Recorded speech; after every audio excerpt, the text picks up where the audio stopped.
The four of them went on a week-long trip to Corfu. By four, I mean my wife Kirsty and her three best friends from school, Laura, Jane, and Shona. They were inseparable and tried to spend a couple of short weekend breaks together every year. I didn't mind because, in return, I got a couple of weekends of golf.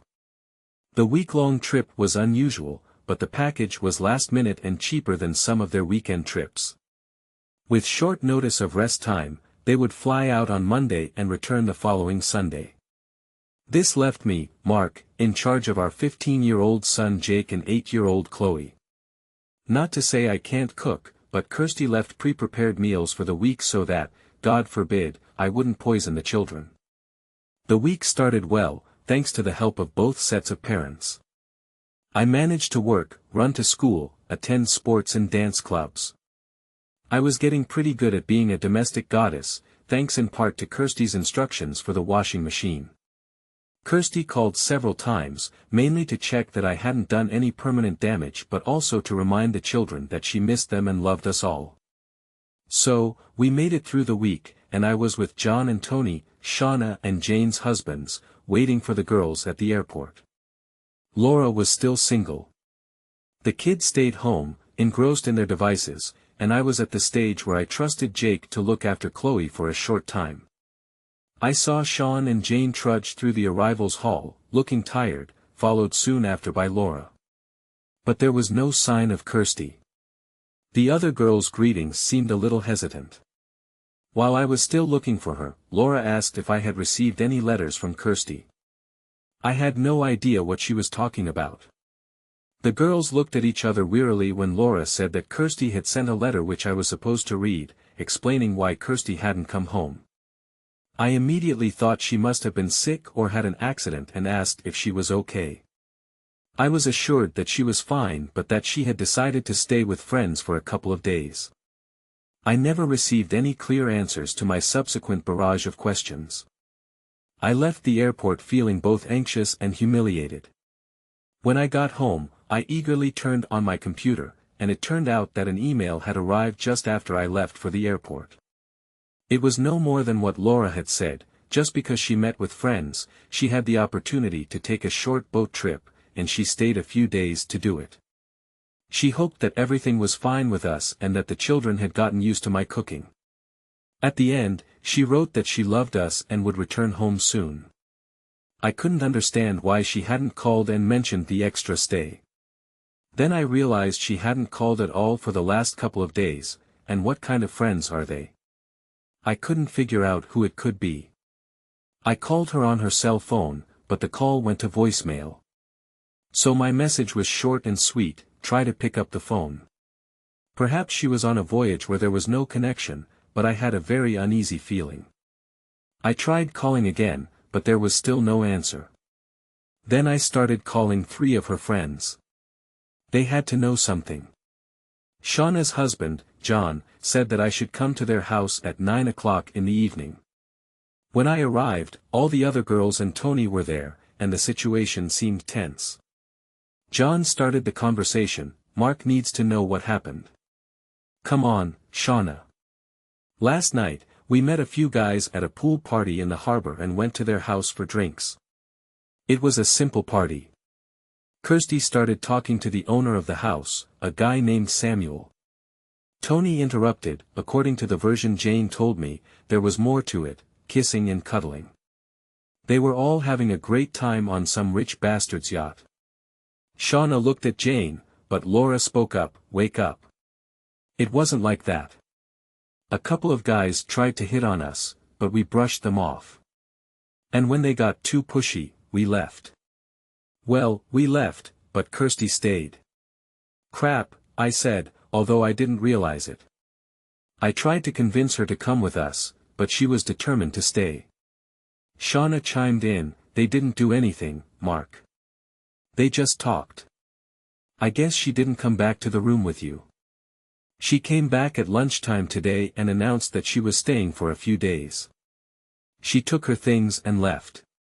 We all screamed and yelled at her, but she was determined to leave. We don't understand what happened to her, but we didn't try to dissuade her.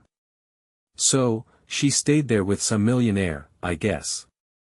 So, the most helpful answer I received was more things were said, but we kept going in circles. The guys were furious while I was in complete disbelief. It was so they don't like it, which just didn't make sense. I returned home on autopilot, dealt with the kids, and collapsed into bed, exhausted but unable to sleep. My world collapsed. The next morning, I woke up late and rushed around the house frantically, trying to get the kids ready, make lunches, and get them both to school. Being late for work, I missed the start of a meeting with a client, much to the displeasure of my manager. Still, nothing was heard from Kirsty. There had been a rush at work all day, and I was late picking Chloe up. Luckily, Shauna, Jane, and their children were with her in the schoolyard. They saw how excited I was and offered to help for the rest of the week. They asked about Kirsty's letter, and I told them how little was written there. I was still completely in the dark. On Monday evening, Kirsty finally called me and apologized for not calling, saying she had no signal.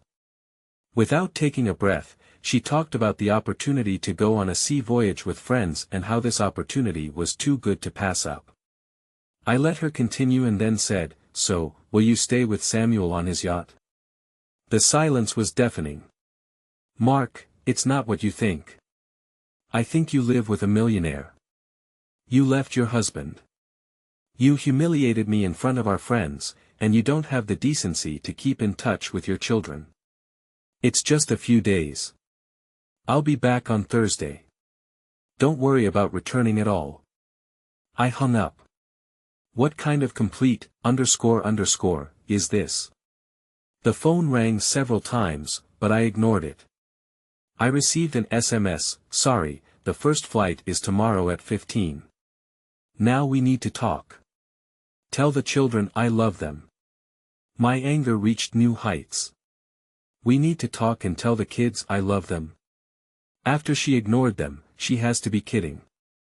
The next day, I asked her parents to look after the children. They were shocked by her action but asked me to listen to her version before deciding anything. The children also started asking questions. I wasn't going to pick her up, so she dragged her suitcase through the door at 8 o'clock in the evening. I said nothing and looked at her silently. "Sorry, Mark. I didn't think. It was an opportunity to take a break from everything, and I took advantage of it. I just didn't think about what it would look like. You probably think I'm an idiot." I stayed on his yacht, although the others begged me to return to the hotel with them. He was nice. We were just talking. Off, Kirsty. You don't abandon your family for a simple conversation with someone nice for 3 days. You were just talking. Basically, yes, but I didn't have sex with him. I don't believe you, and even if I didn't, you still left me for another man. I didn't leave you. I just had the opportunity to travel freely, and there were other people there. Samuel is a true gentleman, a truly generous host, and a good listener. So, I'm not listening to you. No, that's not the point. You're listening, but this is a kind of escape from our ordinary life. As if I can choose anything and be free. Our life is a little stagnant, a little boring. You're probably kidding. This is the life you wanted, children and a home. It's because of you that we stopped traveling and gave up most of our activities. It was you who wanted a bigger house and to save money. The children were too young to travel. There was no way to take time off from work. There was always some excuse. Is it really that, or is it that you had a chance to have sex with a millionaire? I don't know, Mark. I just felt different there. We got along so well, and I think we developed a connection. I have simply no words. Have you fallen in love with him, or is it just lust? Damn it, I didn't have sex with him. I noticed the wording of her comment, didn't have sex with him, but slept with him. I guess. Finally, she nodded, with tears in her eyes. How charming. And you kissed and caressed. Another nod and more tears. I had to leave before my head exploded. You need to see the children. They are with their mother. I hope you can better explain to them what you are up to before I do. I ran out, hearing Kirsty calling out to me behind me. I was in the pub for an hour before Tony found me. He brought himself a beer and sat down next to me. Sorry, buddy. There's a whole hunt going on for you. Kirsty called Laura, and they're looking for you. He made a couple of calls to say he had found me. JN arrived shortly after. If it's any consolation, the girls are furious with her too. Her actions left them in the __. We are unhappy with our wives and still ask questions and compare answers to see if there is something more to it. I asked if there was anything new, but they thought not. What will you do? She seems to be in love with this __, and lost in some kind of romantic fantasy. At that moment, my phone rang. Please come home. We need to talk. No. Like you before, I don't want to go back. I answered. It rang again, and I turned it off. Kirsty, it was past midnight when Tony helped Mark back into the house. I've never seen him so drunk. I tried to help, but Mark looked at me with absolute contempt. Tony managed to get him into bed, and he fell asleep immediately. I had just begun to thank Tony for his help when he interrupted me. What are you doing with him, Kirsty? It's bad enough that you didn't come back, but now he thinks you're in love with some guy. He deserves better. This is just cruel. Figure out what you want and stop tormenting him with your other boyfriend.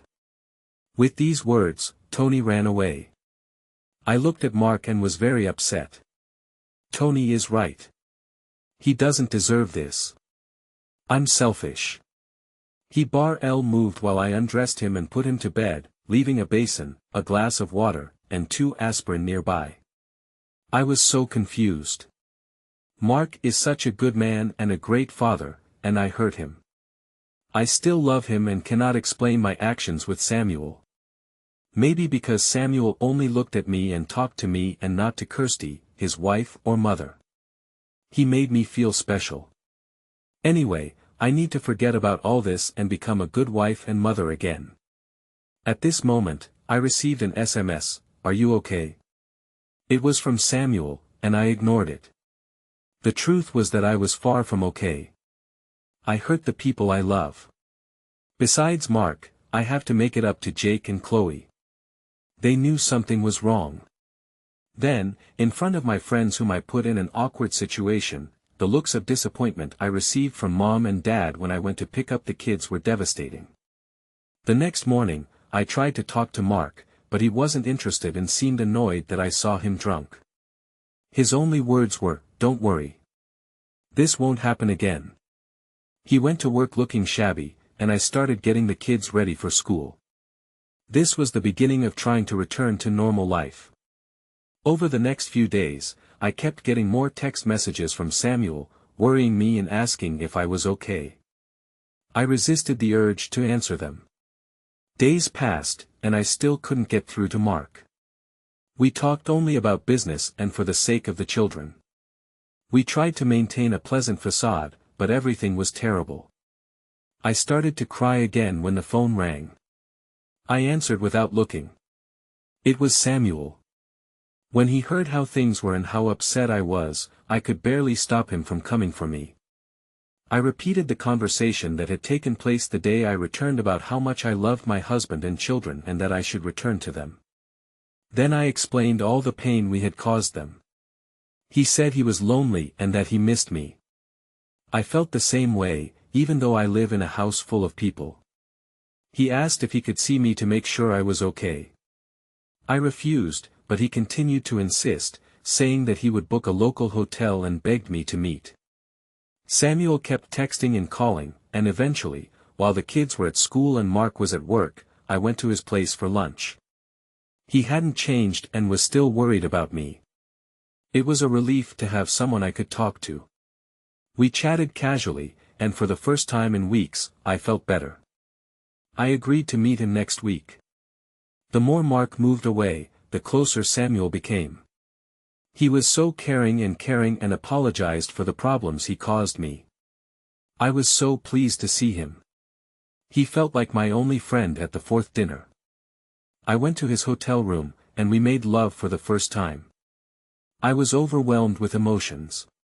This feeling was amazing, not that Samuel was better than Mark, but it was new and exciting. Plus, I hadn't had sex since I went on vacation, which made the sensation even worse. Samuel was delighted and called it an honor to be with me. After that, we hugged and made love again, but not like with Mark. I felt free and could open up. She returned home late and found Mark sleeping on a blanket in Chloe's room. They both fell asleep as he read her a bedtime story. I felt absolutely terrible. I carefully woke him up and put him in my bed, but he quickly fell asleep again. I crawled under the covers next to him and cried until I fell asleep. I wanted to take care of Mark so much, but I thought I was falling in love with Samuel. It was all so confusing, and I found myself in the most terrible dilemma. I tried to think about what would be best for Mark. If I really love him, wouldn't it be better to just leave? Am I trying to protect Mark, or am I just being a coward? I missed the opportunity to ask him for advice. He always knows how to do the right thing. I arranged to meet Samuel again this time for dinner and wanted to make it special. My mom had the kids, and Mark was away with the kids for a sleepover. I found my little black dress, stiletto heels, and bought new stockings. The dinner was wonderful, and we talked about elopement and possible divorce. He has money, so it's not a problem, and he can help with the lawyers about custody. When I said I couldn't leave because of the kids and school, he immediately suggested we find a place nearby so we could be together. The sex was amazing. Samuel was not trying to quickly remove my dress. He liked my underwear and stockings. It was an absolute escape from my normal and now depressing life. I returned home at midnight and was horrified to see Mark's car at the entrance. When she came in, he was holding a stocking bag in his hand. Is this for him? I couldn't deny it and nodded through my tears. So, it's hardly platonic. You're dressing for sex. You have never offered me something so pleasant. Please, for him. Let's see. You always said that I should be enough for you without fancy makeup and lingerie and that you should feel comfortable. So, he gets more from you than I ever got. I couldn't think of how to respond, having no idea why I didn't do it for Mark. Perhaps because of the power or control in the marriage or the fact that I am a wife and mother, not a lover. Do you think our whole marriage is boring, or just our sex life? Are you doing things to him that you wouldn't do to me? It's not like that, Mark. I can't explain it. You're not boring in any way. I really couldn't explain it. Mark always wanted to be more sexually adventurous, but I held back and rejected what he suggested. That's the whole difference. It's comfortable with me, but he excites me. Now you are making an effort, but not for our sake. How much effort did you put into flirting in dinners? I didn't like the truth in his words. Now it seemed so smug and stupid because if I had put in more effort, I might not have looked for another. There is not much difference between Mark and Samuel. The difference is in me and how I behave with them. Stuttering, I apologized and ran to the bedroom, locking the door. I expected Mark to knock her out and throw me out, but he didn't. This is a complete disaster. I called Samuel in a panic. He, making sure that I was safe, invited me to go to him. I decided that my life was now purgatory, and Samuel was my only way out. The next morning, I found Mark in the kitchen, sleeping in the spare room. I'm sorry, Mark. I ruined us, and I can't fix it. I think we should try to break up. I need time to find myself, to understand what I need. Mark saw right through me. It's because of him, isn't it? You go to him. Have you been communicating with him all this time? I sighed, yes, for quite a long time. I need to sort out my feelings for him and for you, for both of you. Yes, but you will figure this out in his bed. So, the decision has already been made. Everything is wrong. I love you, but I ruined everything and, in fact, got confused in everything in all emotions. I need to check if everything is real with him. Well, you can tell the children. I myself have no idea how to explain your actions. I'll tell them it's a short vacation.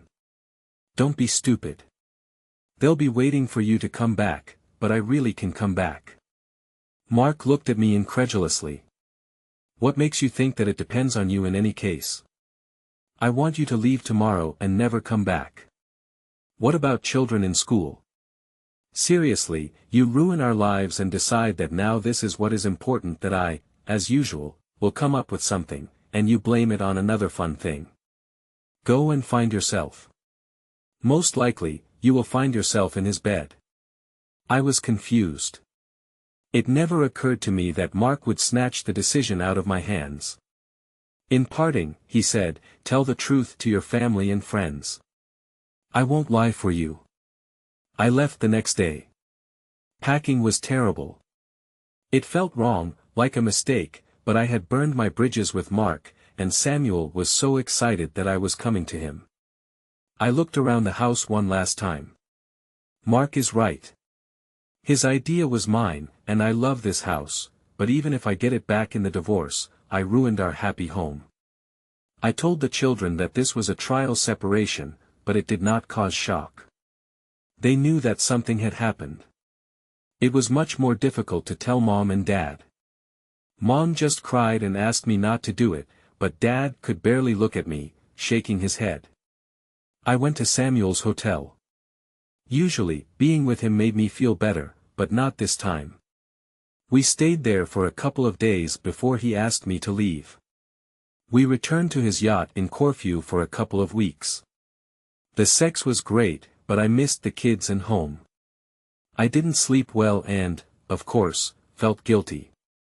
I often wondered what Mark does and how he copes with everything. We made plans for my divorce.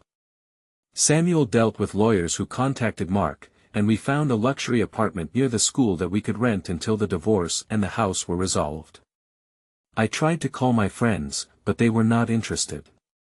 Jane and Shona were still on shaky ground with their husbands and had no interest in getting to know Samuel or communicating. Shaw summed it up, we will support Mark and the children, and if you are not in the group for a while, it will be better. I was furious. They are my lifelong friends, not Mark's. Laura, my best friend, was even worse. She couldn't come to terms with the fact that I left a man like Mark. I was very angry when the kids mentioned the next barbecue at the neighbor's house. I insisted to Samuel that we go there because I had as much right to be there as Mark. When we arrived, everyone was already there, including Mark and the children. Jane immediately asked us to leave. What a friend you are. I broke up with Mark and not with everyone else. Jan did not waste time and answered sharply, maybe, Kirsty, but do you really want to rub your family's nose in the fact that you abandoned them and now you've come here with your new boyfriend? Samuel tried to drag me away. Mark and most of the others just looked confused. Jake brought me to my senses. Just leave, Mom. You're upsetting Chloe. I turned in horror and saw Chloe crying and then running into Mark's lap, burying her little face in his chest. Everyone else stared at me, and I let Samuel lead me away. I was so upset. I felt like I was losing everyone, not just Mark. Mark wasted no time and filed for divorce. I was worried that I would lose my children and friends. Jesus, I'll be one of those weekend dads, slowly losing touch with their kids, desperately trying to find something to entertain them, anything to get them into their dreary apartment. I've heard all these horror stories, and her new man has enough money to legally bury me and impress the kids.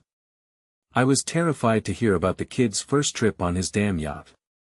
Thankfully, Tony and John turned out to be great friends, and to my surprise, Laura, Shona, and Jane were fantastic, helping with child care, even coming with food and checking I was okay. The divorce went on as usual. Financially, Everything looked as if everything could be easily divided in half, but the children became a stumbling block. Kirsty was expecting primary custody and the right to live with them in our home. They were happy to buy him from me for her new man. Money is not a problem. His lawyers were so arrogant that they expected me to accept what they gave me and still be grateful. Everything changed when my lawyer pointed out that Kirsty had effectively abandoned the children during her long holiday. Then she abandoned them again, sailing away with Samuel for several weeks on his yacht. Her lawyers tried to argue that she knew that the children were being cared for. My lawyer agreed, adding they were definitely cared for by their primary caregiver and the only constant presence in their lives. Moreover, Jake insists that he wants to live with his father, and Chloe insists that she wants to stay with Jake. I didn't let the kids know about this, but I was very proud of the way Jake looked after Chloe during this whole sad process. I tried to protect them from the worst, but I couldn't protect them completely. They spent a lot of time with Tony and John's children, which was very beneficial for them. Tony's house has a granny annex where we often spent the night. The kids always had a great time. The routine and simplicity of close friends helped a lot. His lawyers must have been worried because the next offer was joint custody. I thought about trying to get sole custody through the courts, but it was risky, and it would be better for the children if we could agree on a compromise. In the end, we agreed that the children would be with me for half the week. I would pick them up from Wednesday to Friday lunchtime and leave them with me for the weekend if it was mine. I also insisted that each of us be able to attend school and sporting events with them. Kirsty was never interested in it, but I knew it would give me more access, and I liked being part of it. The stumbling block was the house. I refused their offer to buy out my part and insisted on selling it. I think Samuel was happy with it, but I knew it would upset Kirsty, which was a shame. No, really, honestly, I wasn't worried about where to live as Tony offered to let us use the annex for as long as we wanted for a minimal rent. The payment was much less than our previous mortgage, and I thought I could use the money for other needs until we decided on a permanent home. On the day we were supposed to sign the divorce papers, Kirsty came to see me. She was reminiscing about past times and how good we were together, and I assumed that wouldn't help either of us. Then, out of the blue, she said, "Maybe we shouldn't do this." I lost my temper. "It was you who abandoned our marriage and rushed to get a divorce, but now you're not sure. You are crazy." "Maybe so. I left because I thought you would never forgive my actions. I made a mistake and just continued to dig an even deeper hole. What's the matter? Isn't everything a bed of roses with a new man? He's not you, but I miss us and our life together." The thought of a happy life with Kirsty flashed before me, including everything we had planned and talked about, but it was unrealistic. She is not what I imagined her to be. Superficial, that's the word that popped into my head. Just sign the papers and go, Kirsty. I went back to the pub to celebrate my divorce with the guys. When John said, "We're happy to fight with you, but maybe we can do something more constructive. What do you want out of life? You know, from a broader perspective, the meaning of life and all that." For John, it was very profound. I had no idea, but it dawned on me that I could have options, ambitions, doing what I loved.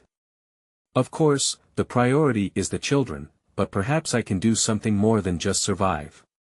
On those days when the children were not with me, I had free time. I started cycling, jogging, and walking again and started to feel better. Being left for another man was a huge blow to my self-esteem. Working out naturally led to some weight loss, which I enjoyed and gave me some of my confidence back. Children have even started to take part in some of these activities. Shauna tried to get me to start dating, but I wasn't ready, and I definitely felt shy. I was afraid to start from scratch with someone new. Shauna and Jane often invited us to dinner with their families, and Laura brought us food every Thursday. The kids were grateful. I managed most things around the house, but cooking was something new to me, and yet I was getting better little by little. I asked Jane why they were all so nice to me after all. They were Kirsty's friends, not mine. She laughed. The great thing about you, Mark, is that you have no idea how much people like you. You have always been there for us and our children without a second thought, and we just repay you. I was truly touched and blushed like an embarrassed teenager. I started organizing weekend trips with the kids, lots of sports and outdoor activities. They loved it, and so did I. We often went with other families and Laura. When Kirsty had children, I went on long hikes and trips and went to the mountains. I got interested again and got in touch with some old friends I used to climb with and got back into it too. It was great to meet them again. We immediately went back to the old friendship that I missed when marriage and children came along. Living in the annex meant I had less to do with renovations, and I even had some extra money to spare. I saved it up and took the kids on a trip to the Andes in the summer, including a trip to Machu Picchu. They really enjoyed it, and we started planning our next trip, possibly to the Alps. My climbing buddies were looking at options there too. Things got a little weird after that. I was sure Laura was starting to flirt with me a little, and Kirsty was getting more and more close to me every time the kids were handed over. Kirsty, the kids called from vacation and were so excited that Jake even overcame his usual teenage shyness. I saw a photo of Mark on social networks where he and his children were in Machu Picchu. When I looked through the children's pages, there were hundreds of photographs of amazing places, swimming, flying, and adventures.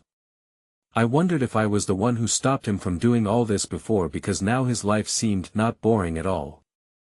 Mark's pages included some scary rock climbing photos with faces I vaguely recognized from our wedding day, but the worst of all were the photos from camping trips and barbecues with Jane, Shauna, and Laura and their families. I couldn't understand my feelings until I realized that it was jealousy, which seemed inexplicable because I was the one who gave up such a life. When I suggested that the children spend their vacation on a yacht, they did not show much interest. Still couldn't find contact with Samuel. I asked what kind of vacation they liked, and they answered that it was better with Dad because he does what needs to be done. I suggested that we go to Disney with them. At least they were happy about that, but I don't think Samuel was very happy. Living with someone is completely different than dating every now and then. Once the novelty wore off, I realized that Samuel looked a lot like my ex-husband. He's cute but no better than Mark.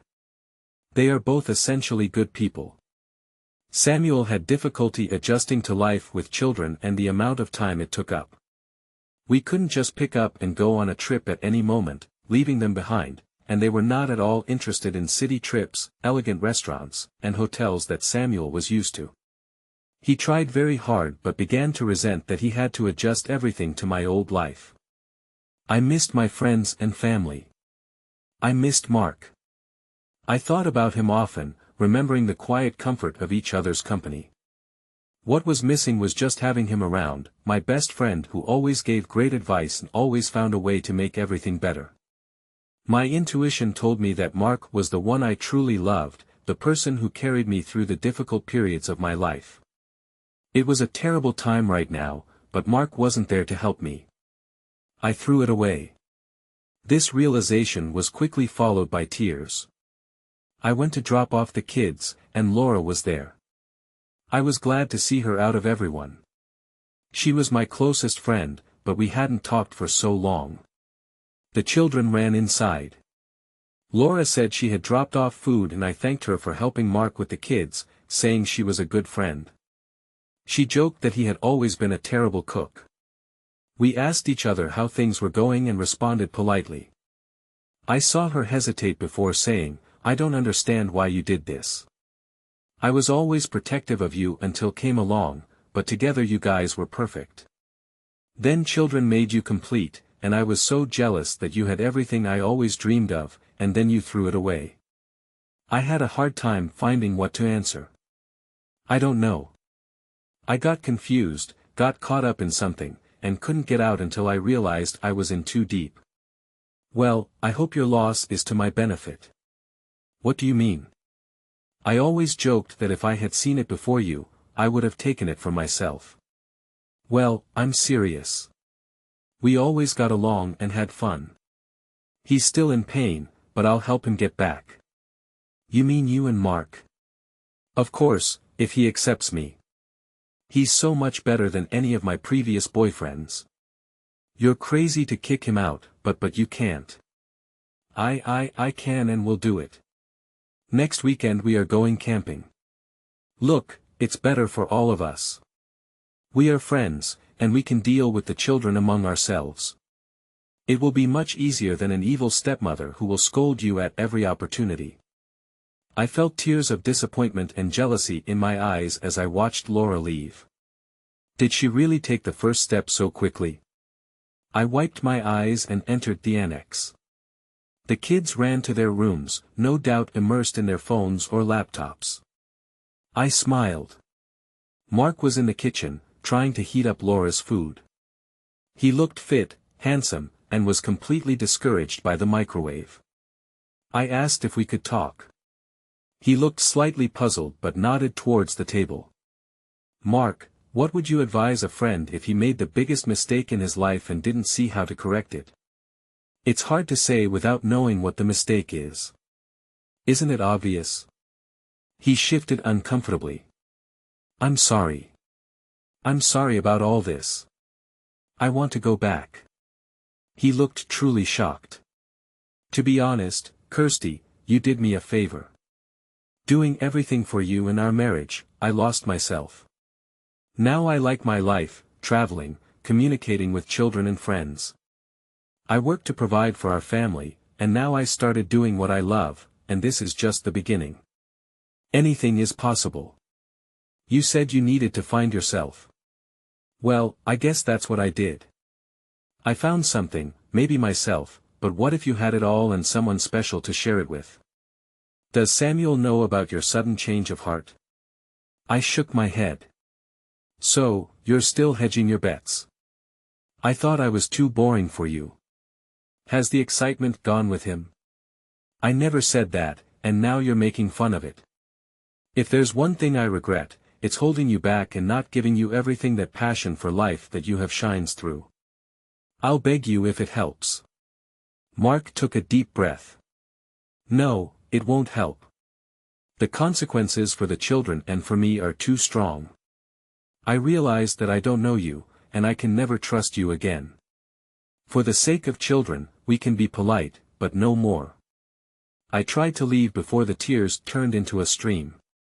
Despite all my efforts, I was upset again when I returned to the apartment. Samuel saw how upset I was and asked what happened. All I could say through my tears was, Mark. If I expected consolation, I was sorely mistaken. Samuel looked through me. You still love him, don't you? I couldn't think of what to answer, barely holding back tears. Samuel took his coat off the hanger and quietly left. He returned a few days later but only to pick up his things. He never returned, and I never tried to contact him. Before I had a chance to try to contact Mark again, it became clear that he and Laura were a couple. Every time I dropped the kids off, she was there, and I have never seen her happier. Mark looked at her the same way he used to look at me. He and the kids revolved around her. I couldn't even hate her. She's a wonderful person, and they made a great couple. I tried my best to be happy for them, but again I fell into despair. It seemed to me that Laura was stealing my life. The apartment lease expired, and I moved back to my mother. If we talk about life in the past, meanwhile, my ex-husband was living the life I dreamed of with my best friend, and I watched it all from the front row. I am alone in this world and feel completely lost. That girl's night out, the decision to go on a date, being talked into going to a party, the extra drink, the conversation with Samuel, any of 100 small decisions could have prevented all of this. I can blame a million decisions, but each of them was my own. I am to blame for everything. Mark, so betrayed by my wife and expecting the worst, in the end, everything turned out just fine for me. Why did this not become the disaster that is written about in the literature? It was my good friends and family who supported me. That made the difference. I was amazed at how well the children handled the situation. I hope we instilled good values in them that will help them get through life's ups and downs. I was lucky to have Laura, but she insists otherwise, describing us as the crown of her fairy tale. I also found something in myself, a quiet strength to remember who I was, and it wasn't dependent on another person's opinions or actions. I also managed not to hate Kirsty, at least not for long. Of course, I didn't like her for a while, but even if that feeling passed, revenge would ultimately hurt me or the children. Laura is sure that I received the ultimate revenge, a life well lived. Subscribe to our channel so that your second chaff doesn't cheat on you, and go ahead and listen to the next story because this story is nothing compared to the next one. If you're under 18, don't even think about listening to the next one.